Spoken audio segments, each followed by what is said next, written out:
Hello नमस्कार प्रणाम। आप देख रहे हैं झारखंड बचाओ भोजपुरी। मेरा नाम राहुल कुमार यादव। कल 30 जून को 12:15 में भोजपुरी की सबसे बड़ी फिल्म, जिस फिल्म का नाम डंस है, जो भोजपुरी इतिहास में सबसे बड़ी फिल्म बताया जा रहा है और सिनेमाघर में बहुत ही धमाल मचा है। अब यूट्यूब पर रिलीज़ हो रहा है। कल 30 जून को 12:15 में यूट्यूब पर रिलीज़ हो रहा है। तो आप लोग से रिक्वेस्ट है कि अगर उस मूवी को अगर देखना चाहते हैं तो 12:15 में ग्लोबल म्यूजिक जंक्शन पर रिलीज़ हो रहा है 12:15 में। तो आप लोग से रिक्वेस्ट है कि उस मूवी को अगर देखना चाहते हैं तो 12:15 में ग्लोबल म्यूजिक जंक्शन पर रिलीज़ हो रहा है। तो आप लोग जाइएगा ग्लोबल म्यूजिक जंक्शन पे। और बहुत बड़ी फिल्म है भोजपुरी का। तो आप लोग का छोटा सा एक क्लिप दिखाते हैं उस मूवी को।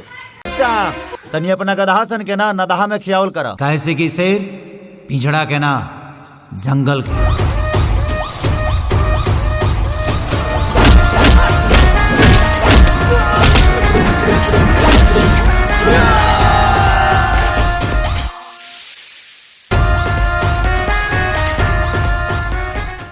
देख लिए, इसमें सभी गाने हिट गाने हैं और बहुत ही अच्छा स्टोरी और बहुत ही बेहतरीन मूवी है। और इस मूवी का साउथ से टक्कर बताया जाता है कि साउथ का लेवल का मूवी है।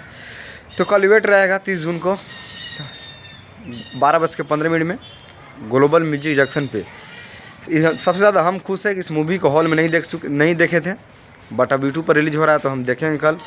इंतज़ार है कल का 12:15 में ग्लोबल म्यूजिक जंक्शन पे मूवी रिलीज़ हो रहा है। तो आप लोग से रिक्वेस्ट है कि अगर उस चैनल पर अगर सब्सक्राइब नहीं किए तो जाकर सब्सक्राइब कर लीजिए, क्या है कि कल मूवी वो रिलीज़ हो रहा है यूट्यूब पर। Bye bye. आप देख रहे थे झारखंड बचाओ भोजपुरी। Love you all.